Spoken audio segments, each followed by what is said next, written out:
Narito na naman tayo para sa isang napaka-sweet at nakakakilig na love story nila Kalingap Edu at Ate Viancy. Tulad mo ay aking makilala.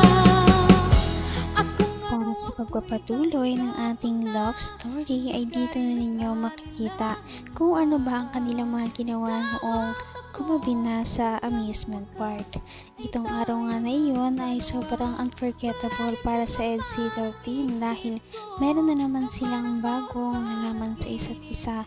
Sobrang takot pala si Kalingap Edu sa mga matataas, kaya nakita natin kung gaano talaga siya nag-lean kay Ate Viancy at humingi ng suporta para ma-survive niya ang mga rides. Ngunit si Ate Viancy naman ay sobrang nag-enjoy sa mga rides na yun kahit na medyo matataas at nakakatakot. At pagkatapos nga ng nakakapagod na araw, tinapos nila ito sa isang pag-uusap.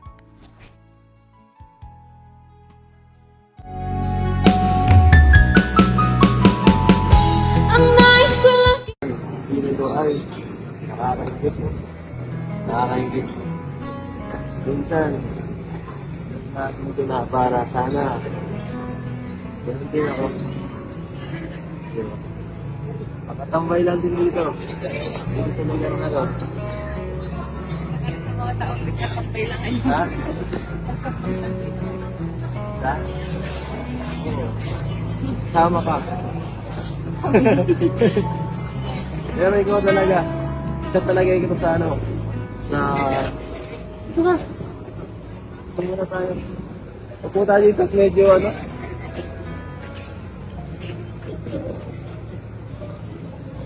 Hindi mo nakita. Ay. Wala eh. Wala tayong masyadong ano eh. Alam mo yun, yung ano kasi, yung anniversary, medyo parang sobrang ano lang, common lang. Buti na lang. Naisip mo din. nag-trending siya na. Oo. Buti naisip mo na sumama sa akin. Ano naisip mo na sumama ka sa akin? Gusto ko din maganda. Magala. Yun lang. Ayaw mo akong makasama? Ganun. Kung ano ako'y tanggap mo na, hindi ka rin nag-aalilangan. Kung mapanood nyo nga sa ating mga nakaraang video ay nagulat talaga si Kalingap Edu na biglang sumama si Ate Viancy sa kanilang adventure yung araw na yun. Matagal nga ang biyahe at nagulat siya na sumama si Ate Viancy kaya sobrang saya din talaga niya. Kasi, siyempre, ano eh, anniversary, siyempre special dapat ang ano, okupasyon kasi. Magkapon, pag ano, parang pagkain si Joker na nakapagan sila, nakapunta nila tayo kahit paglabas din lang talaga. Siyempre, kahit sa atin, ang dahil, kabisa ko na yun eh. Wala na yung ano eh. Medyo okay ang dahil kaso nakakasawa minsan eh. Kaya nung nakita, nung ano, nag-decide siya sasama sa akin, natuwa ako nun. Sabi ko, ay sige. Kaya yan, dinano ko na ano, sama yung mga kasama natin ngayon, sila Jay Brad, sila Dr. Love, para ano ito, sila lakad. Parang yun sa'yo. Yep. Pinagsaya mo ako bago nga lang matapos ang taon. Uy, di ka man Totoo, masaya magkaya ako. Paano yung sayang yan?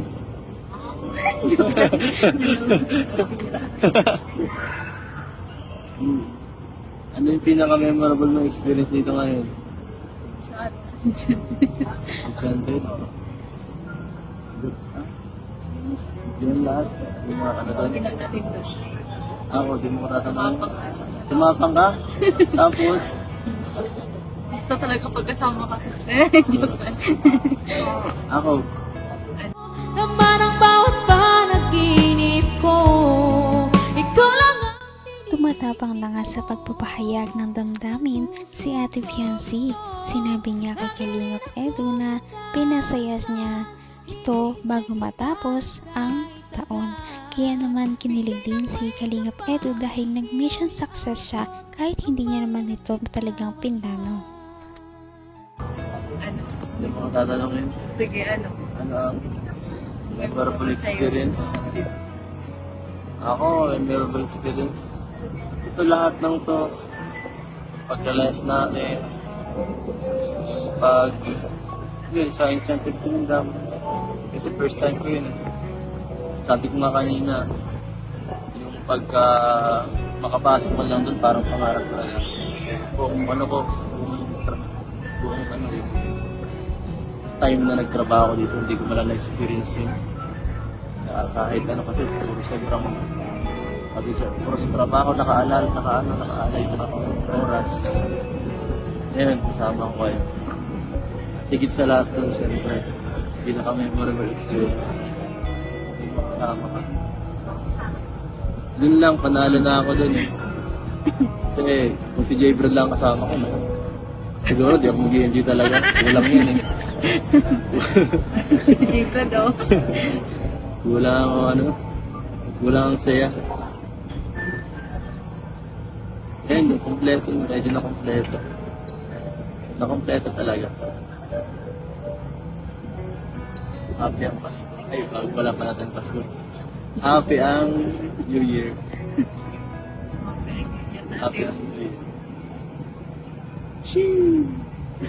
Hanggang wakas ay tayo ng dalawa. Palagi kang naman ang isip. Nakakatuwa dahil medyo matagal na nga ang kanilang love team dahil ang mga dating ka-love team ni Kalingap Edu ay hindi nagtatagal. Hanggang mga part 30 lang sila ngayon ay umabot sila sa mga part 60 na sa kasalukuyan, kaya nakakatuwa dahil ilang bagong taon pa kaya ang kanilang pagsasamahan. Nalita ka. Tama mo. Lagi natin sama eh. Kahit na. Lagi na lang nakita. Gusto ko tayo dun sa pinag-usapan yung date. Sa bagong taon kami na. Ang bihira. Hindi tayo papayagan yan.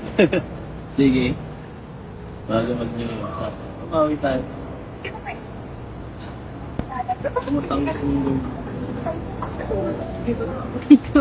Libot?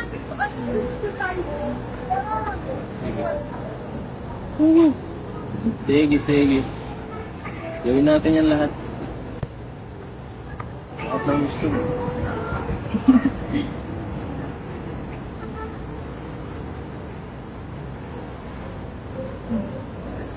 Paano?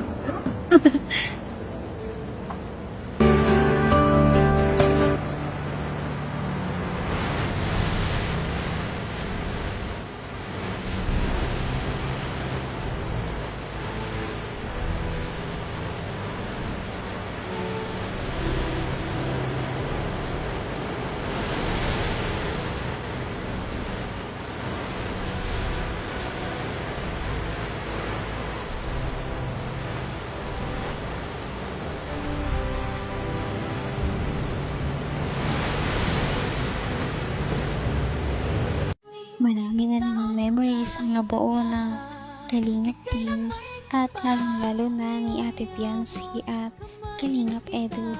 Kaya sana ay suportahan niyo pa sila para naman mas dumami pa ang kanilang mga mapuntahan ng magkasama at syempre mas lalo pa silang magkaroon ng pagkakakilanlan sa isa't isa. Marami pa tayong mga abangan na mangyayari sa love team na ito at makikita ninyo ito sa ating susunod. Napakasweet talaga nila at napakabait ng tambalang ito kaya maraming sumusuporta. Kaya naman sana ipatuloy natin silang suportahan at mahalin si Viancy, si Kalingap Edu at ang Kalingap team. Yun lamang at maraming salamat sa panonood. Abangan natin kung magkakatuluyan ba talaga si Kalingap Edu at Viancy. Hanggang sa muli. Bye! Ngayon'y abot